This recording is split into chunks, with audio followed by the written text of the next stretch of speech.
This is the Blockchain Show with Steve Anderson and Ethan Kinderconnect. The Blockchain Show is a weekly podcast that demystifies and promotes widespread adoption of cryptocurrencies and distributed ledger technology. You're listening to episode number 0, covering blockchain and cryptocurrency news for the week of April 16th. Today on the show, they're going to talk about Brooklyn hipsters, smart furnaces, and Tesla. They'll start with a little clip by Andreas Antonopoulos. When I use the word Bitcoin, I'm not talking about the currency.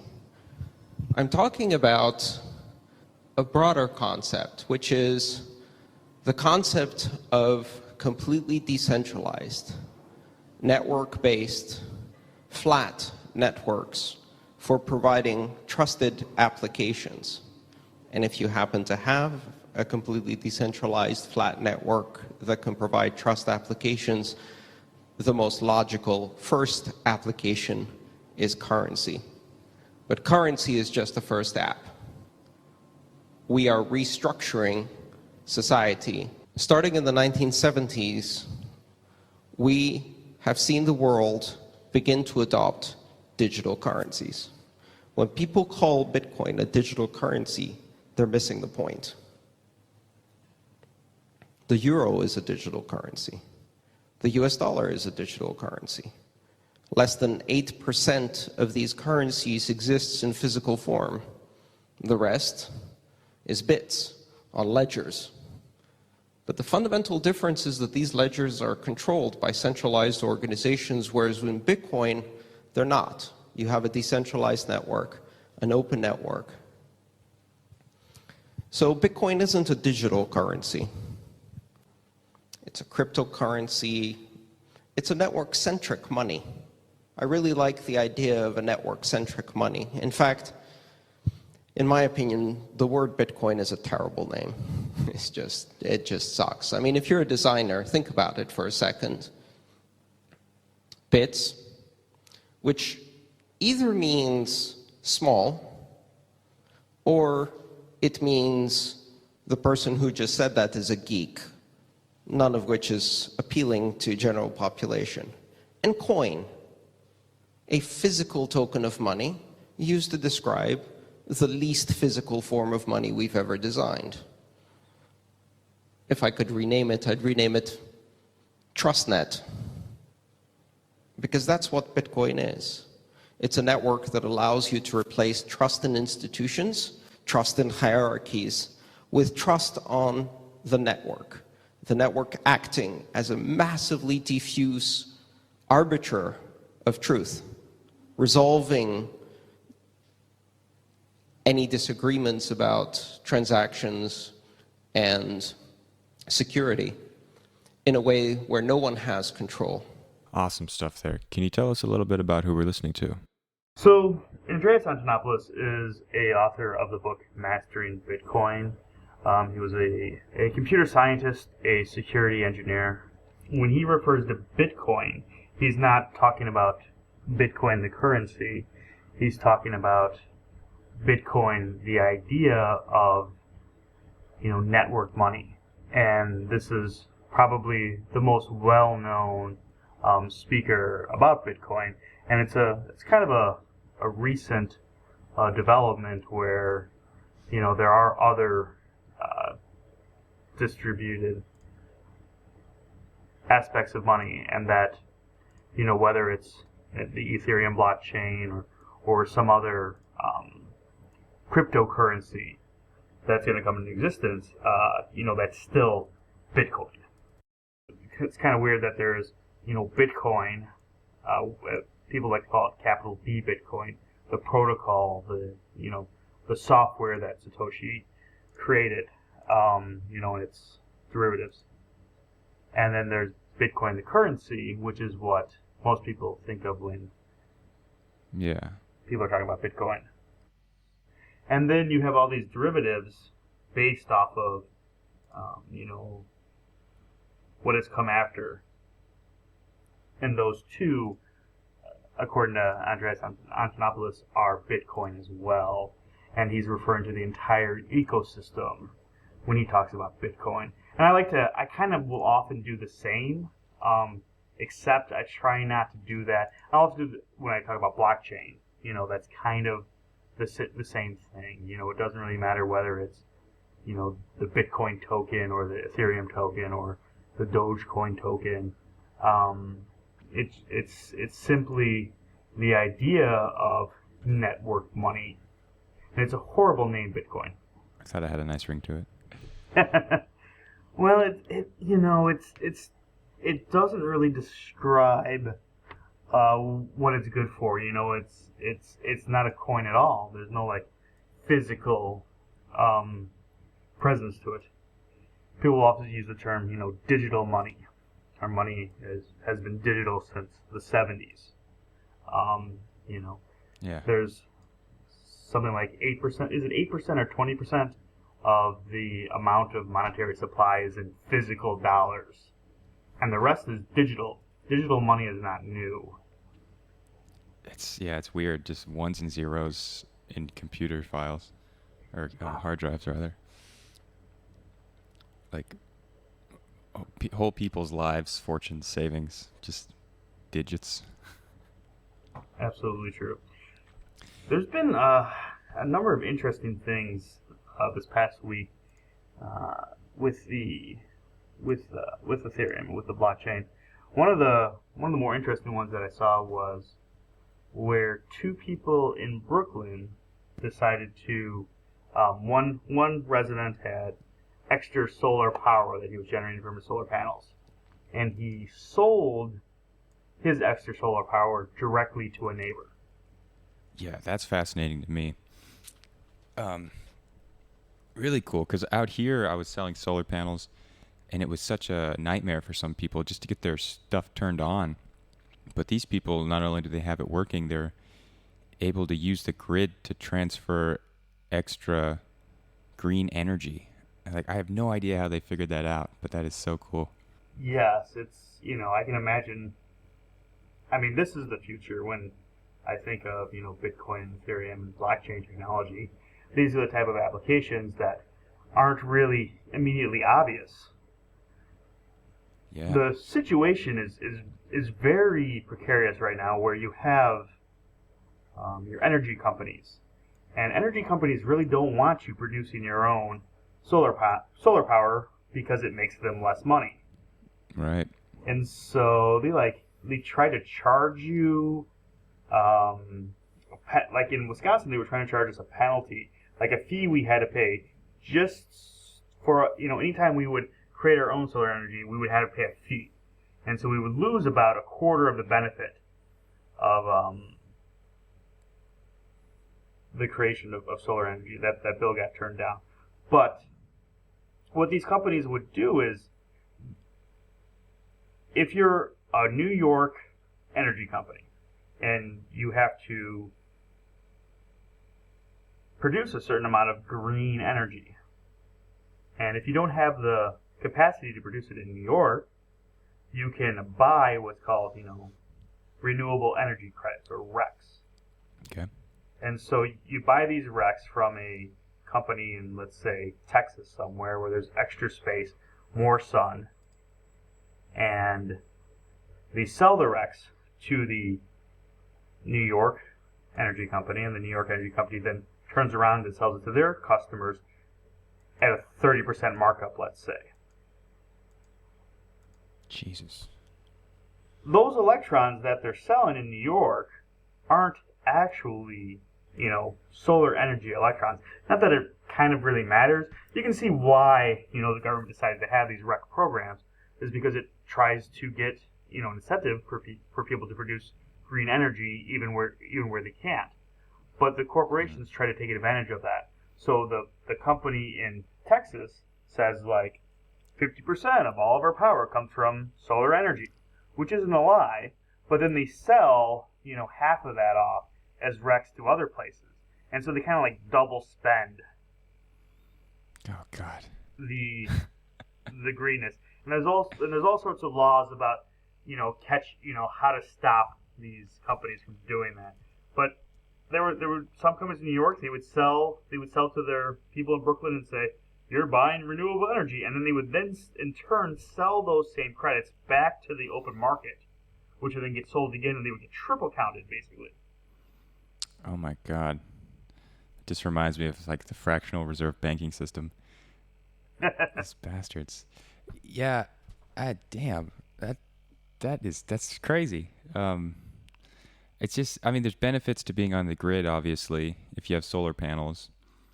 But I think pretty soon people won't even need the grid anymore unless they want to use it to sell directly. And it's really cool that they can use Ethereum. But it's interesting what you said. You know, a lot of these electrical companies are for profit. Like, they're traded on the stock market, and they have investors that want to see a return in investment. And they just continually find ways to charge people more money for outdated electricity. And it's crazy to me that they're charging people more where you're from just to have solar. It's just yeah, we need more Ethereum. Yeah. So the two people in New York, the guy was originally buying solar energy or green energy from his local New York company, but his local New York company probably didn't produce any of that themselves. They just bought RECs. Okay. And they charged him a 30% markup on that. So that's the consumer of the energy. The producer. The consumer, on the other hand, was somebody who wanted to buy. I forget, did I say the person who was selling the electricity was before had to sell it back to the New York energy company, and he would sell it at 50% less than whatever he would pay for electricity. So they're making an 80% profit on his renewable energy. Damn. And so now what they were able to do was he was able to produce the extra solar energy, directly sell it to the end consumer who wanted it, and get that full, 80%, completely cutting out the middleman. That's awesome, man. I think it was something like 7 cents a kilowatt, which is damn good. Out here, I think tier 1 is 14 cents a kilowatt, the cheapest you can get. So that's half of what we pay if we're using electricity responsible. The real advantages are when you can, have Ethereum, and you can trade Ethereum to somebody, and then they can go and spend that Ethereum. There's a lot of inefficiencies when somebody has to take their dollars, buy Ethereum. You then trade the Ethereum, and then the other party has to exchange the Ethereum for dollars. You lose about 1% on the trade from Ethereum to dollars, and then you lose about another 1%, each way. So that's a 2% loss. The actual trade of Ethereum, is 0.01% or something like that. So once you can get to that point where the network is built to the point where you can easily sell, when you get Ethereum, you just spend it normally as you would spend dollars. Right. Yeah, more and more places, more and more places, there's a bunch of big names. You can, I think Expedia, Microsoft. I can use for Starbucks, Target. I can spend Ethereum at these places right now sometimes through third-party apps, sometimes directly through the website, Amazon. So you can really do a lot with it right now. When I was hearing about that Brooklyn microgrid, I came across another company called Project Exergy. And the way Ethereum transactions happen, or the way they get verified, is that you have computing power verifying transactions, and then performing a mathematical calculation to show that they're actually doing work. The work is wasted. It doesn't actually produce anything, except it produces heat. It's one of the byproducts of Bitcoin mining, is these big mining rigs. So there's, maybe, I want to say millions of dollars that are just being wasted as heat. That's how mining happens. And what's going to happen in Bitcoin is that all these devices that produce heat, like your heater, you can get a chip to have like 99.9% of, instead of buying electricity to produce heat, you can mine Bitcoin with the electricity, and a byproduct is heat. And you will break even about. But that secures the network at the same time. And if you want to heat your home during the winter anyways, it's free money, basically. What the fuck? You just like dropped a bomb on me. So you're saying heat is generated from the computing devices, or are you talking about credits again? Heat is so Bitcoin, when you make a transaction, and I don't know the exact workings of an automobile, but I know how to drive one, right? I don't know how an internal combustion engine works. Mm-hmm. But how Bitcoin works is, and it's tough to explain, but how it works is there are what's called miners, and miners are actually people who verify transactions. They're computers. And the computers' incoming transactions get sent out to the entire network, and each node on the network does a calculation on those incoming transactions to basically produce work, so that, one amount of computing, one computer, one vote, basically, is how it started. Now it's these big farms and these big mining operations where there's cheap electricity, like Iceland, where it's cold, and China. And one major byproduct of mining Bitcoin, verifying transactions. So when you try to verify a transaction, about every 10 minutes, based off of the difficulty of mining that block, a certain miner will win. It's kind of like a race, and whoever mines the block, new Bitcoin is created. So 25 new Bitcoin is created. Ethereum, it's every 60 seconds, every 10 seconds. Is it every 10 seconds? It's much quicker. Huh. But there's only like I think it's 10 Ethereum right now created each time. And so what happens is that these computers are performing these crazy mathematical calculations. If you've ever sat in a room with a lot of computers, it heats up pretty quickly. Right. Just with laptops. But these are like highly specialized integrated circuits that are running through many calculations. They're running at full speed. You can make that chip mine the equivalent dollar amount of Bitcoin, and instead of buying electricity, you will have Bitcoin plus you'll have heat. So instead of buying the electricity to run your furnace, you would buy the electricity to run your Bitcoin miner. And your Bitcoin miner, you wouldn't even know this. You would just buy a normal furnace.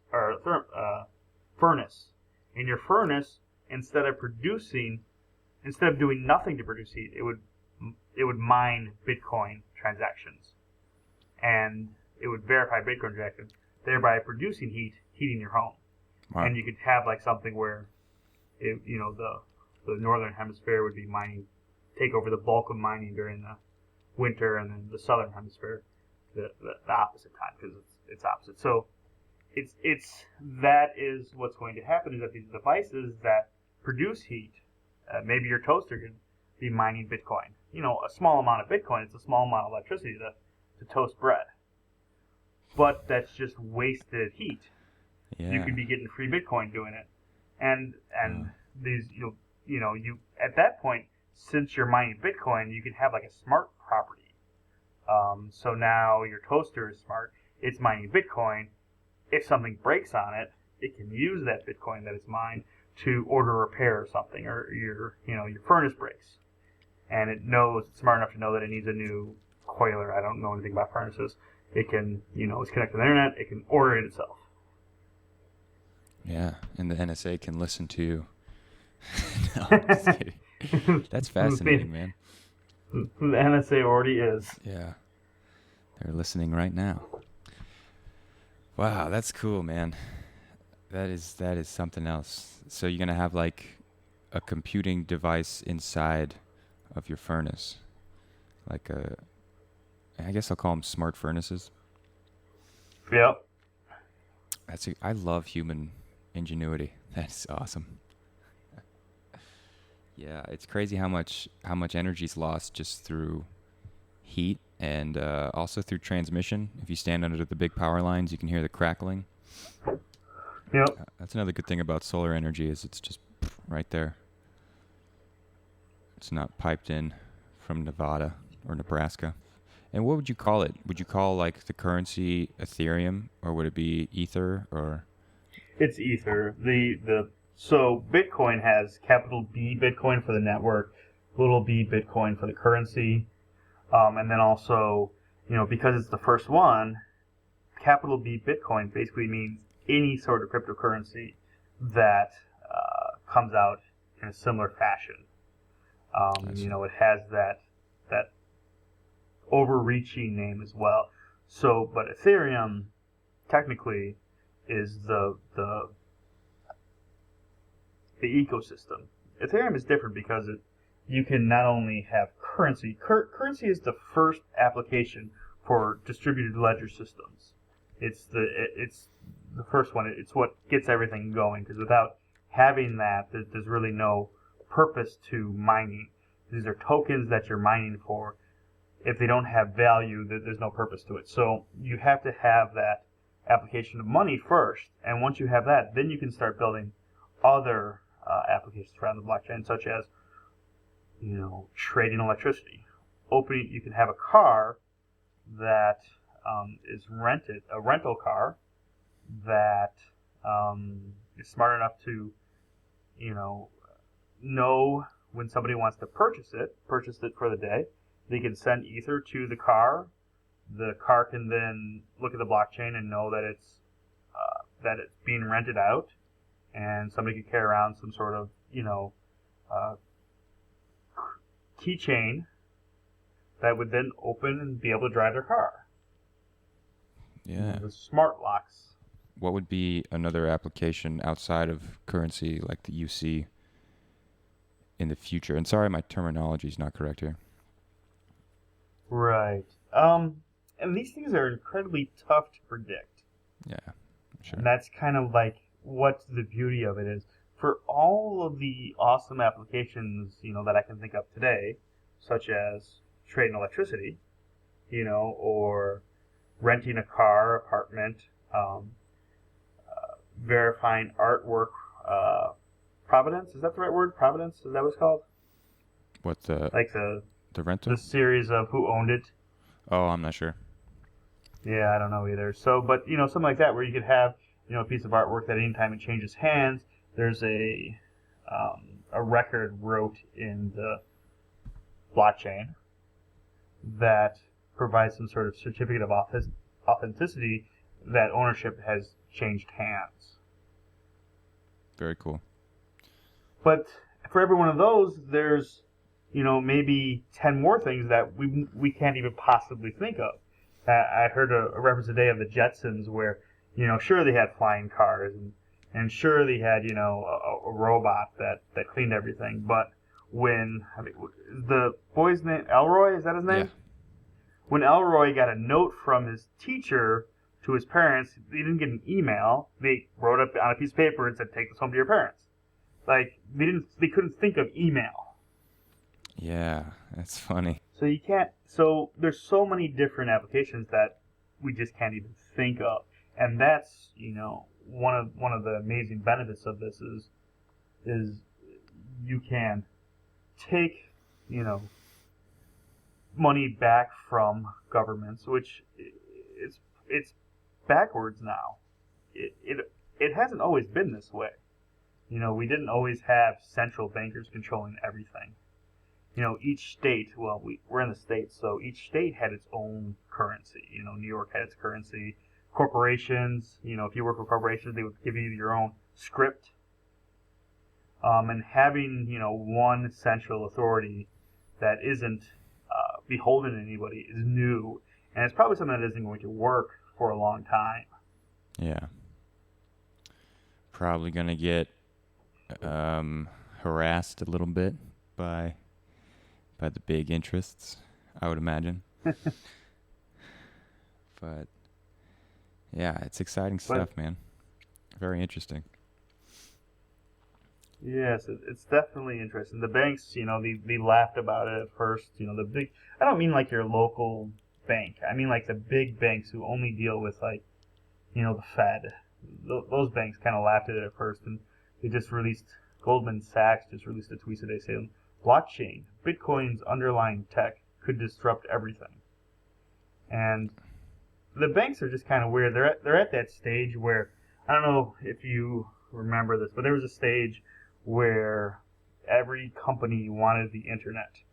Yeah. They wanted to be able to, but we want to have our own internet, called an intranet. And so they built off these walled off sections of the internet. They were completely useless. But that's what, they want to try to have their own blockchain that only banks use. And it completely misses the whole point of it. Having a walled off, I mean, there's still a use for an intranet at a company. But to say that is that's the benefit to the internet is just, it misses, it's a forest for the trees type deal. Yeah, that just reminds me of, remember the whole free the internet thing a few years back?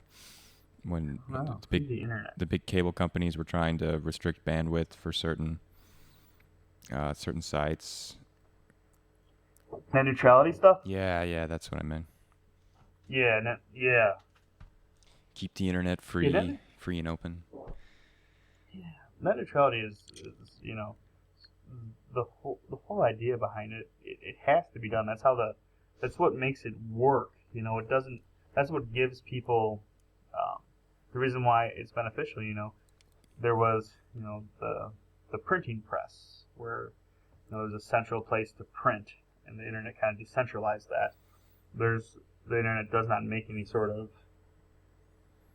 judgment about who's sending the message, about who's receiving the message, about what the message is.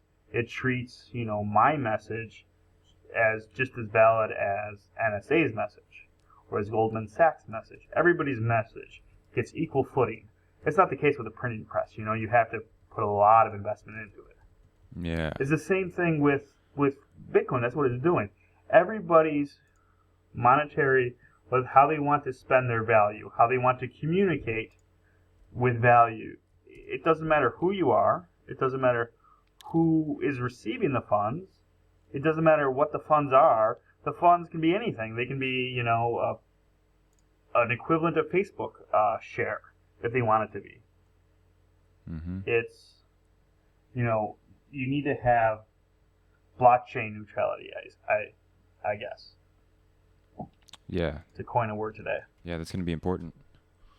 I heard something that it was something like almost, I need to look up right now when the first newspapers came out, but it was quite some time between when the Gutenberg printing press was invented and when newspapers started coming around. Which is crazy because I thought that would be one of the first things, but apparently not. Let me see here. History. Yeah. Printing press. 1440, huh? Yeah, I've actually been to that city in Germany where that guy made that. It's newspaper.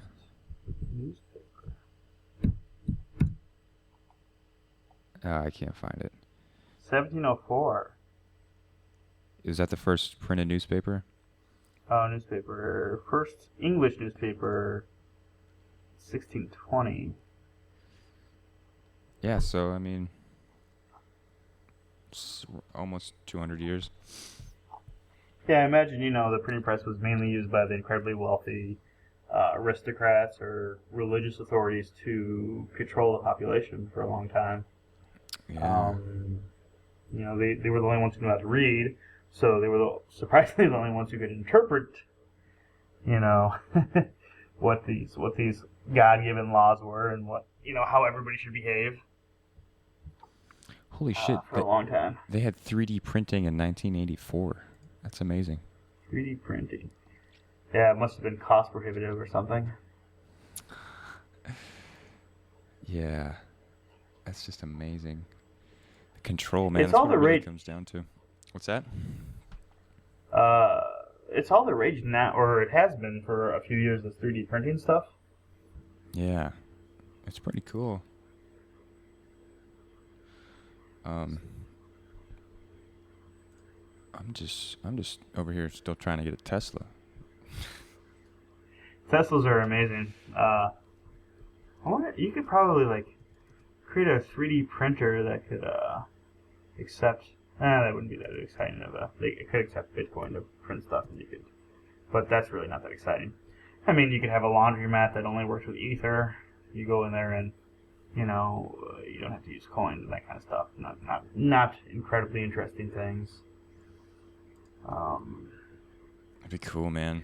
Tesla, you could have a roadway that has wireless charging technology in it that, as you're driving, allows the car to buy fuel with Ether. That is a Directly from the fantastic roadway. idea. And that's funny because that's what Tesla, that was one of his main showmanship things, was to wirelessly power light bulbs or wirelessly power machinery. It's gotten to be much more cheap, much more less costly over the recent years. I mean, the wireless charging basically uses magnetic field to, rotate the coil or bounce the coil up and down. And so you can, do that from it's. I thought it was just like magic, wireless charging. But no, it makes sense. It's just, using magnetic fields to move the piece of metal, and that creates the energy. Yeah. I think he was doing that in Colorado in 1880 something. Which is very costly in 1880, right? Probably, yeah, because he had to build all that shit. And then people would, like clockwork, burn down every lab that he would move to. His lab would get burned down to the ground. And he ended up living in New York in a hotel, penniless. It's so sad. He was just way too far ahead of his time. Yeah. He, we always say, Edison invented all this stuff. He just, I think Edison and Tesla invented electricity at the same time. AC and DC, right? Is that how it worked? Yeah. He basically, the original format wars.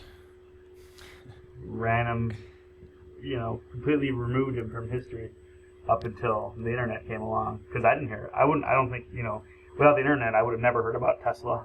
No, but it's sad because we ended up using most of his technology, because they would not have been able to transmit electricity long distances with direct current. You would have needed a relay station every 100 miles or so. But with AC, you can ramp up the voltage and shoot it across the country. So, and all the motors we use, in everything, that's all alternating current. That's all Tesla. But you're right, he was written out of the history books, like when we're talking about the press and all that. It's just because he didn't fit into the capitalist machine. He wanted to give everyone free electricity. Have you heard about the Wardenclyffe Tower in New York? I don't know. Tell me about that. It's like his most massive Tesla coil that he built, and I think he got funding from J.P. Morgan. And originally he sold it as the first radio transmission. He was going to send a message over to England. And of course, this was before Marconi, who took all of his ideas from Tesla, and they had like a legal battle later on for like the rights, because Tesla invented radio long before he did.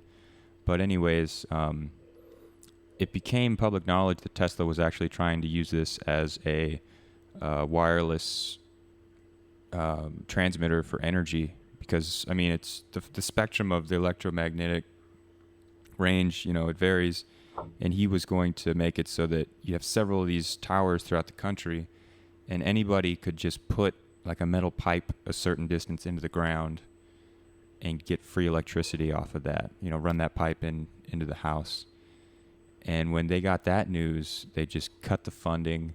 That laboratory burned to the ground, and then I think they eventually scrapped all the metal and used it when World War II came around. But you'll have to check that out. That is a really interesting time in history, the Wardenclyffe Tower. Yeah, I'll definitely. It doesn't surprise me, It's if somebody wanted to make money and somebody find a way to produce it for free, they're going to. It's amazing. Think how different our world would look today. There'd be no power lines. You know what I mean? There'd be no electricity bill. And the thing that really gets me is he was going to harness the Earth's own electromagnetic field and essentially redirect natural electricity just into, people's homes. Because I can't remember the quote, but he said that electricity exists around us at all times in infinite amounts. And he thought that it was insane, the route that we took, the beginning of the 1900s with fossil fuels and all that. And the famous quote from J.P. Morgan was like, where's the meter? Like, how are you gonna sell this? Right. It's just crazy, man. But I don't know. The rest is history. Yeah, J.P. Morgan trade. He's a billionaire, and Tesla's would have been forgotten, Yeah, I'm glad that they used his name though for the motor company. Have you seen the batteries they have that you can charge your solar panel? He open sourced all that stuff too, right? Yeah, it's so cool. I love that guy. He's come out against AI though. He's talked. What's his name? Elon Musk. He said that You're right. that furthering development in AI is like summoning the devil. And that kind of perked my ears up a little bit, because I tend to listen to that guy. But I don't know what to think about that. I don't know what to think about AI either. It's interesting. It's inevitable, I suppose. Yeah.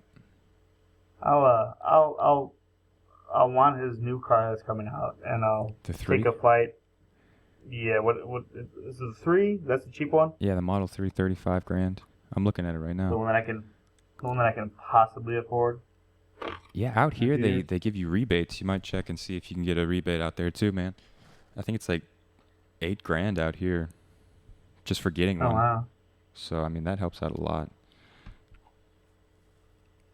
That puts it in the price range of a Prius pretty much. Way cooler than Prius. I know that. I remember maybe a year ago now, where there was an update on the Teslas, and suddenly it was a self-driving car on California freeways. So, if you it's amazing. I mean, that's amazing. It's so cool. You wake up one morning and your car has updated its software, and now it can drive itself. It's so helpful in traffic on the freeway. You just sit back and it slows down and accelerates for you. It doesn't work too well on like Laurel Canyon, I've heard, like some of these old roads, because it uses cameras to sense like the lanes, and some of these old roads just are too shitty for it. Like if you go up old Topanga Canyon, you'll probably have a bad time. But yeah, nonetheless, that is so cool.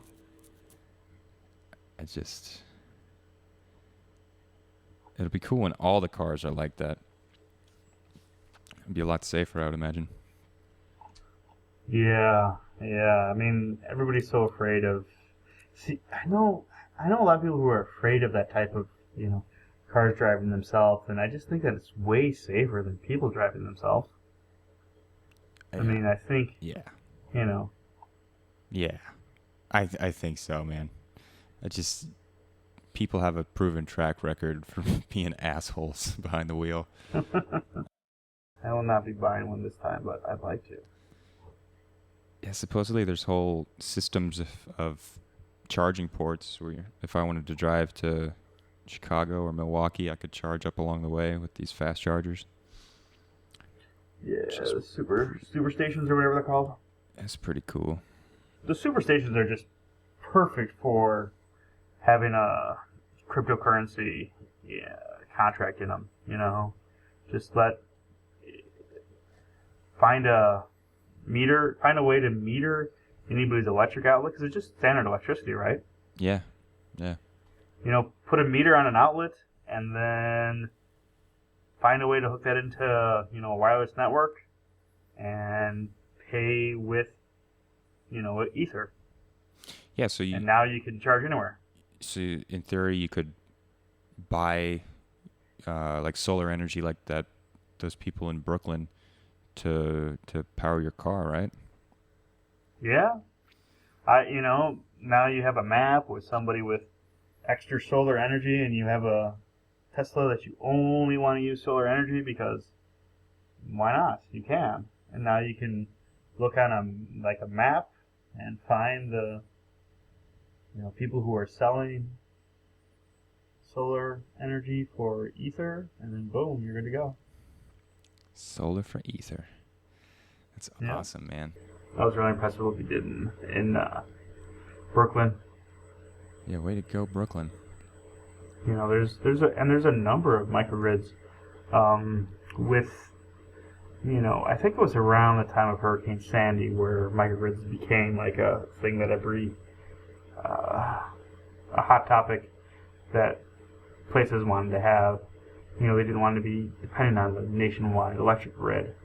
Instead of having power outages that last weeks and affect huge areas with microgrids, you can really minimize a lot of the power outages.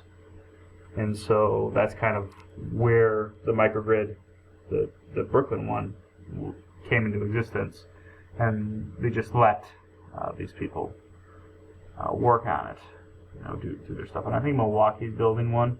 I don't really know much about it, but I can definitely see. Hopefully it won't get. That's kind of where it reminds me of how the cable companies were founded. There was a hilly area. Let's just say it was California. I have no idea where actually. And the house on the top of the hill was the only one who can get good reception. So they put up a big antenna, and then ran a cable to the houses on the bottom of the hill, in the valley, and that started cable. I didn't know that. What a baller. Yeah. That's pretty cool, man. Alright, we should probably wrap up the blockchain show.